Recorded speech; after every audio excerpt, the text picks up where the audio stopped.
Creation sings the Father's song.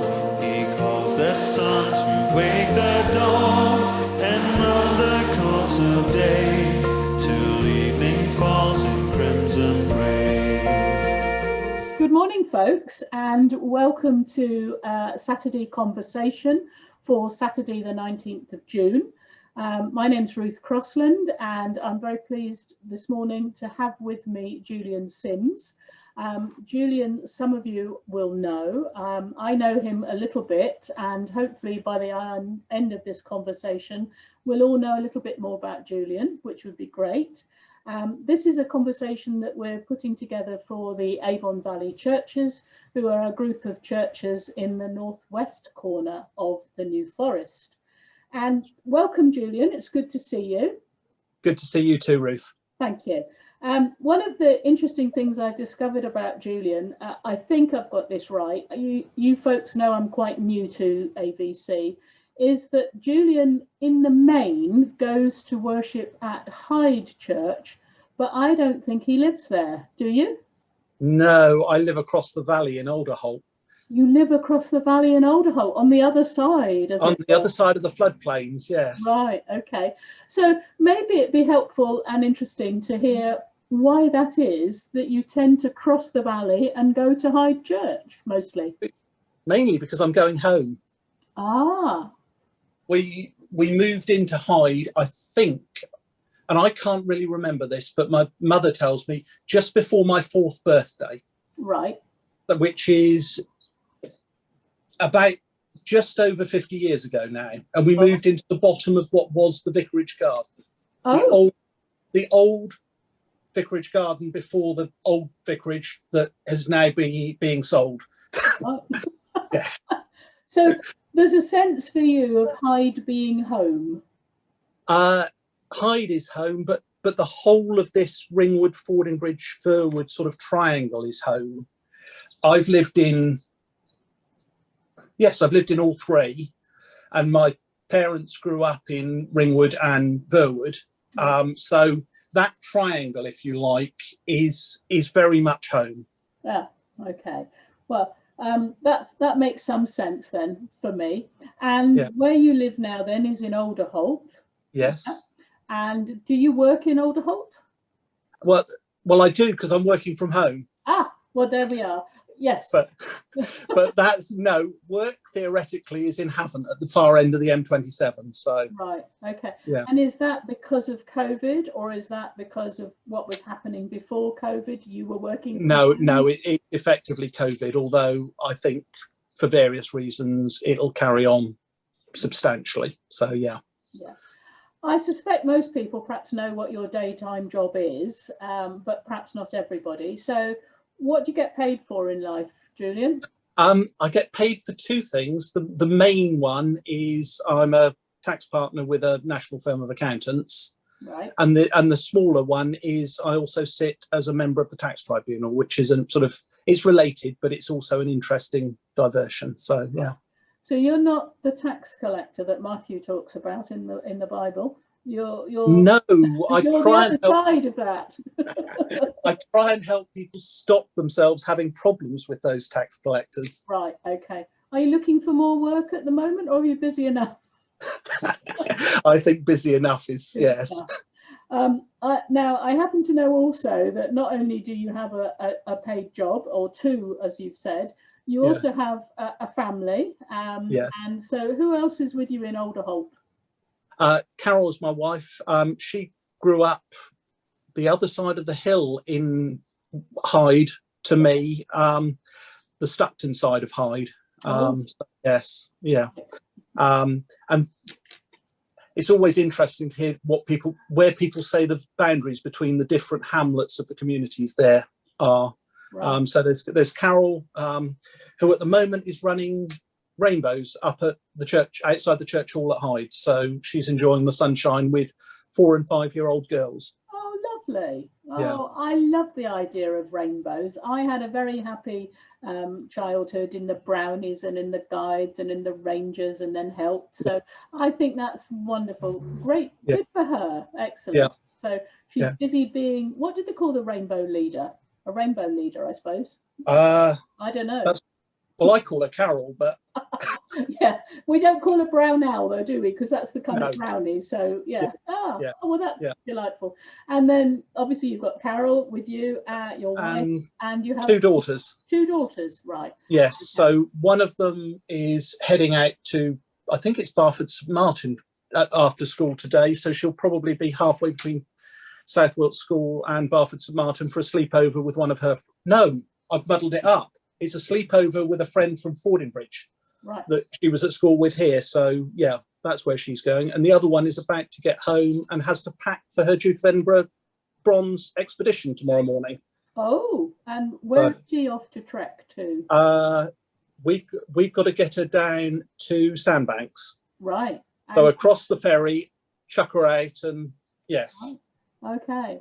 Yeah. Now, this links in very kindly with, very gently, with my next question, because not only is one of your daughters going trekking, I think you and Carol are going trekking, because I have noticed for some time in any email exchange with you, there's been a little bit on the bottom that says, having been postponed, we now hope in October this year to do something rather special. I'm very envious of this.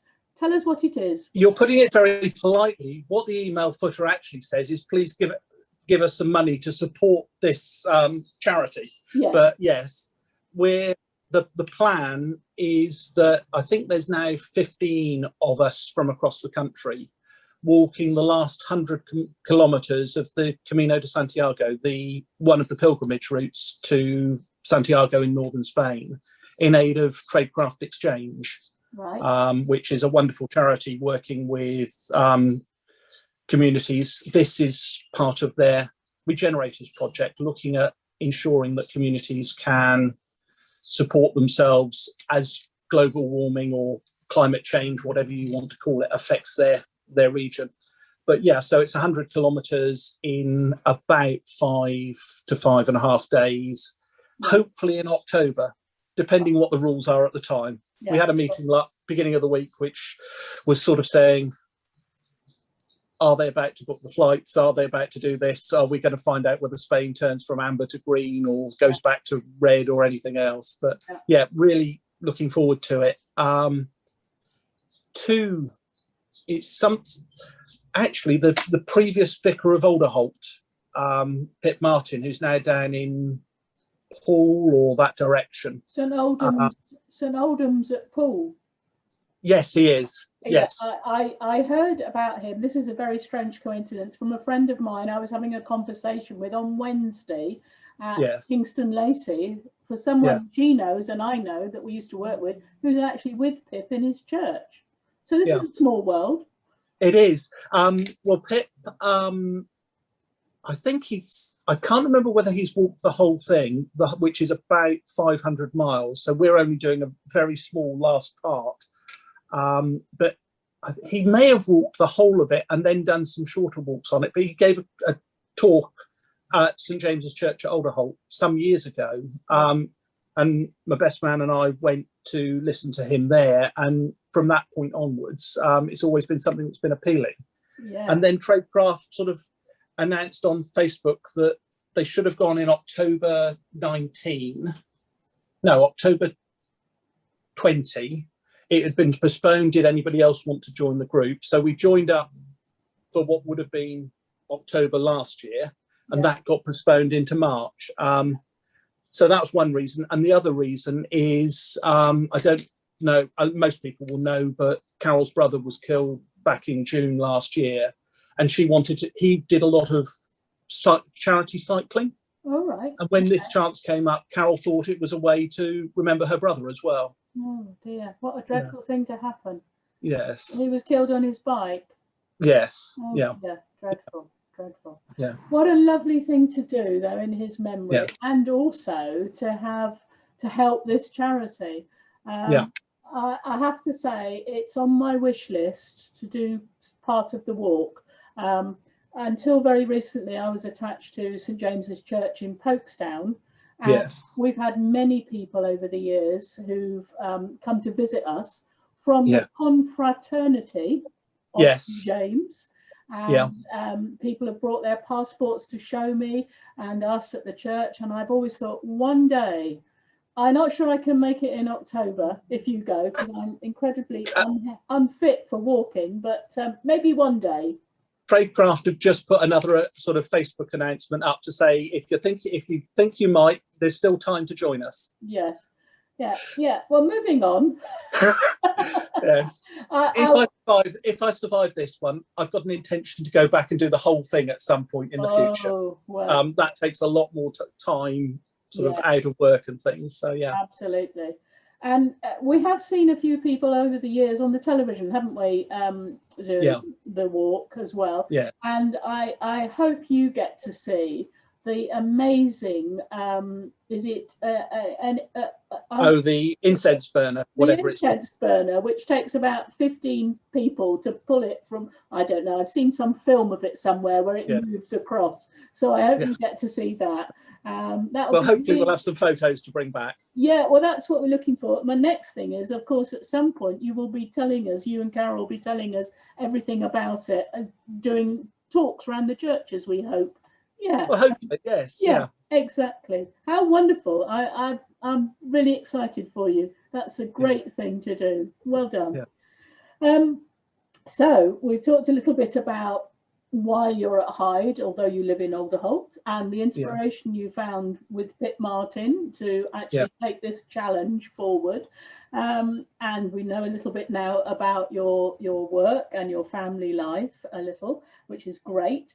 What about your church life? Because it seems to me, again, I'm quite new at AVC, but you pop up an awful lot, Julian.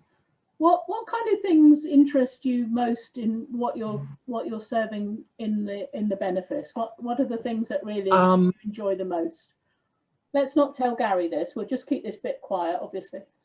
I think Gary's got my name down on a few things anyway already. I think he has. That's only a joke. I'm absolutely sure he's got got you sorted. Yeah, I think I probably really just enjoy sharing worship in different places, in different styles, in different places, and being part of that in any way I can to support, whether that's leading worship, whether it's with helping with the technology, whether it's preaching, all of those in their own way, hopefully are something that I can offer. And it's lovely to share what's such an important time with people, and such an honor and privilege to be able to and asked to preach as well. But being with people and sharing that is just a huge thing. Yeah.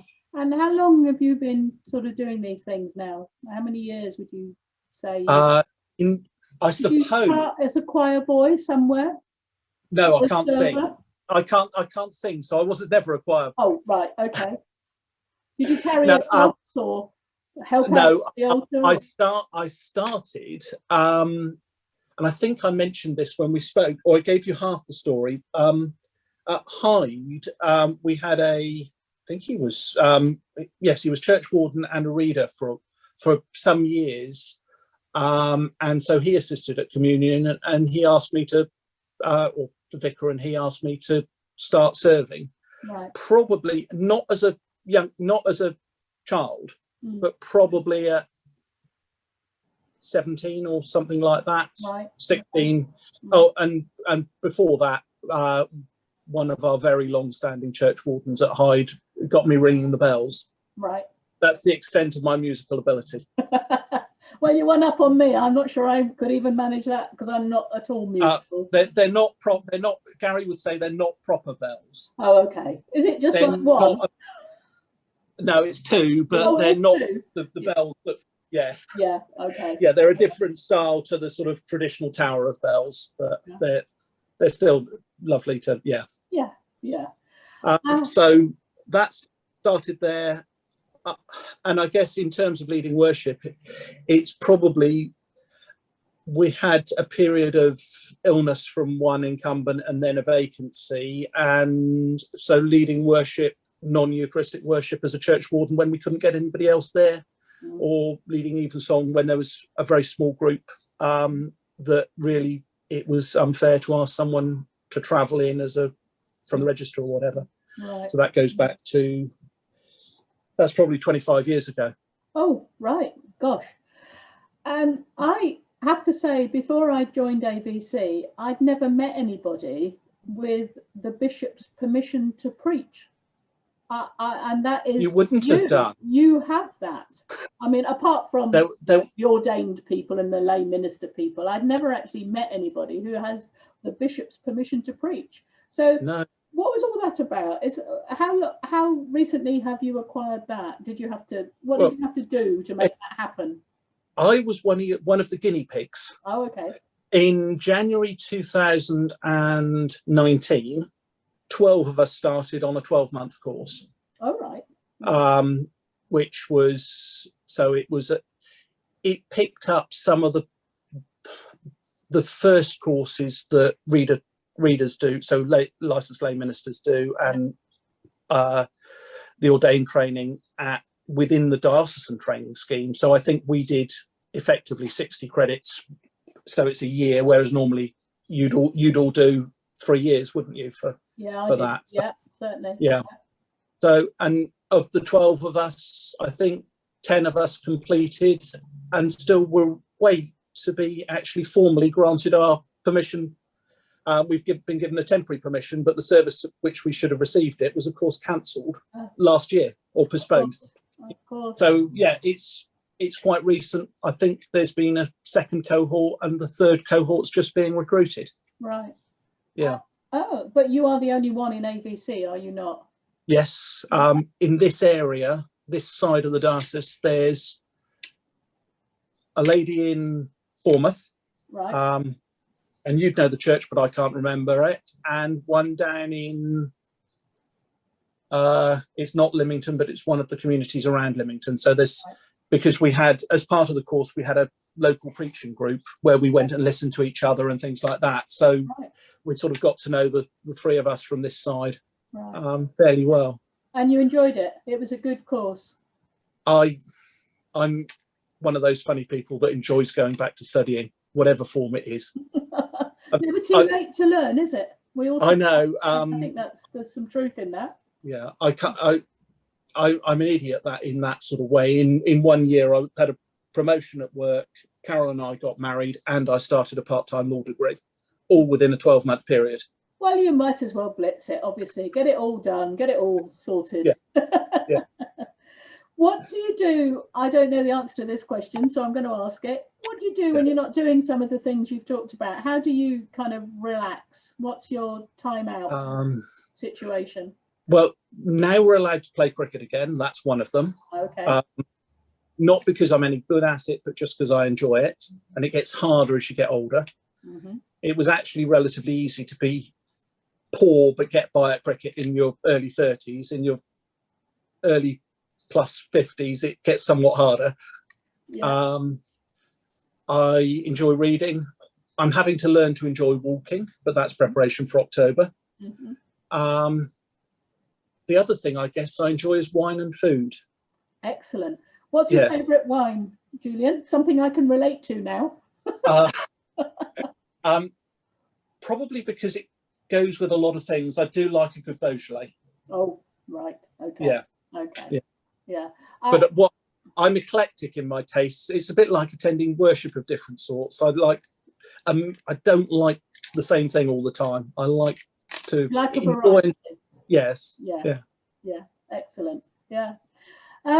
When we set up our conversation today, we had an email exchange, and I asked you to let me know some of the hymns or worship songs that you particularly favour. And you gave me 4, I think. I've got a list here. And I'm just wondering now, which would be your, I've got to take it from the desert island disc, the waves are lapping over it. Which hymn would be the one, which worship song would be the one that you would snatch from the waves? Oh, I think it would probably be Creation Sings. Because in that sort of environment, the Stuart Townend one, because in that environment, I think I'd be able to see some of that, but I might need reminding of some of it as well. Right. Okay, excellent. So what I think I'm going to ask our editor to do when we finish conversation is to find a version of that, unless you send it to me, and we'll try and get that Creation Sings at the end of our conversation. Yeah. Also, I think, Julian, you gave me a couple of references, Bible references, and Yeah. I had to look one of them up because it didn't flow off the top of my brain. I kind of knew the beginning of John's Gospel.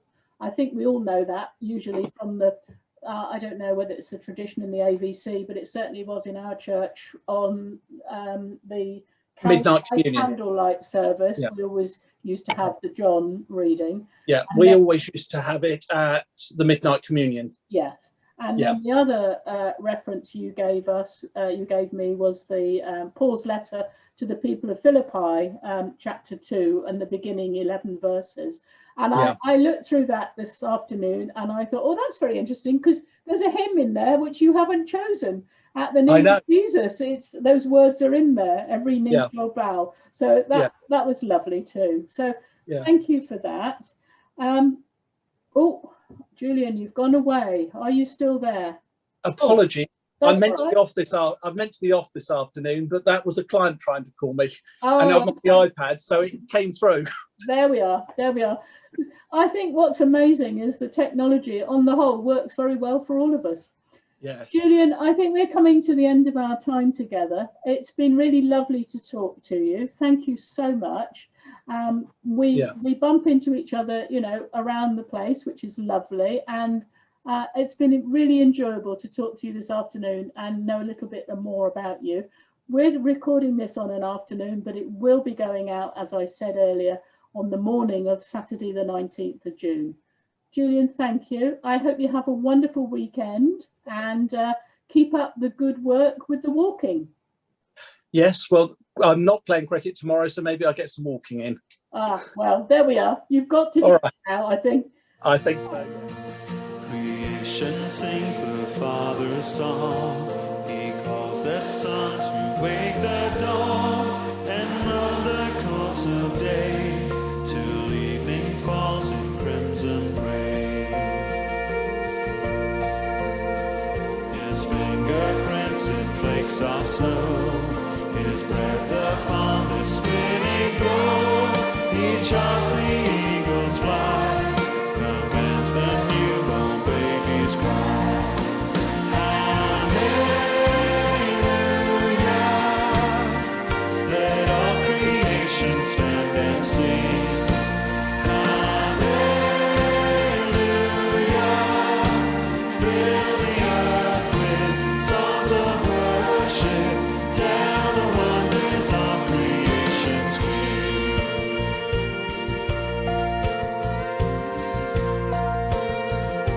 Creation gazed upon His face. The ageless one in time's embrace unveiled the Father's plan of reconciling God and man. The second Adam walked the earth, whose blameless life would break the curse, whose death would set us free to live with Him eternally.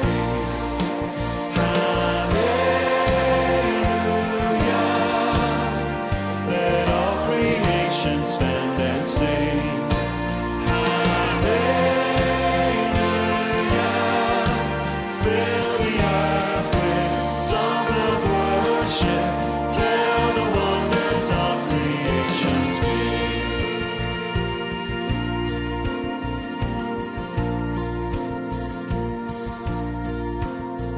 Creation longs for His return, when Christ shall reign upon the earth. The bitter wars that rage, our birth pains are becoming